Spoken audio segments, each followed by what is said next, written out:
Welcome to Fun and Games Side Quests. Every episode is a different host sharing a video game they love and why they love it. My name is Mistage, and I work in video games publishing. I am a former corporate business manager turned video games publishing person. I had the joy of working with the publishing of titles such as Cognition and Edgar Ray Thriller, Gabriel Knight Sins of the Father's Anniversary Edition, Last Door Collector's Edition, and many of the point-and-click indie games. I love retro gaming.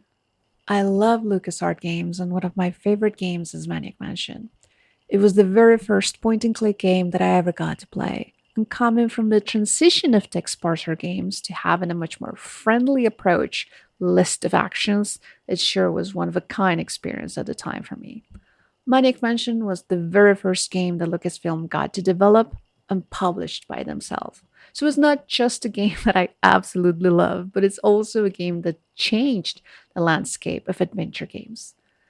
There are so many things I love about Maniac Mansion, from the idea of introducing the concept of the point and click to the multiple characters and different endings. It certainly felt like it was ahead of its time by then. The game is from 1985 and it was created by Ron Gilbert and Gary Winnick. It is a comedy horror story, as both Ron and Gary were big fans of B-horror movies. It is the story of Dave Miller trying to rescue his girlfriend from a mad scientist who is being mind controlled by an evil meteor. And well, Dave gets to choose 2 of his 6 friends to go to this evil scientist mansion and rescue Andy. And you get to play multiple characters for multiple puzzles all inside the house. The game had 15 actions. This is like long before the iconic 9-verse UI existed. It also introduced the concept of cutscenes, which, if I remember correctly, it was Ron Gilbert that coined that term. There was a command in the game that would automatically save the game and restore it once the scene was over.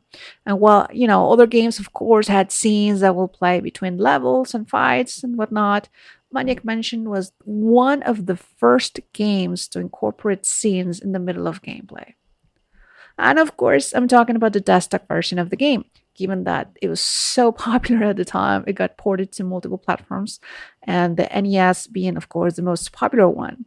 There are, of course, differences with this, like the Nintendo version does not have all 15 actions, but I think it has 12 instead.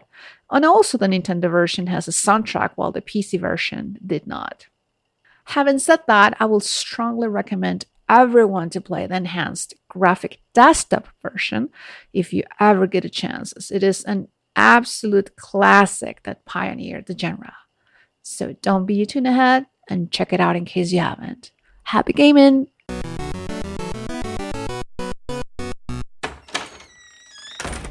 Hey, Oh, hey, Jeff. what's going on, guys? Oh, talking about Superman. Oh, cool. I could talk about Superman. I could talk some more about Superman. We know. I'll bet a few people would want to get in on this. I'm down. You know it. That sounds like fun. I'll do it. Cool, let's do it. We can call the show Men of Steel. And you can find it at certainpov.com. Or wherever you get your podcasts. Yay. CertainPOV.com.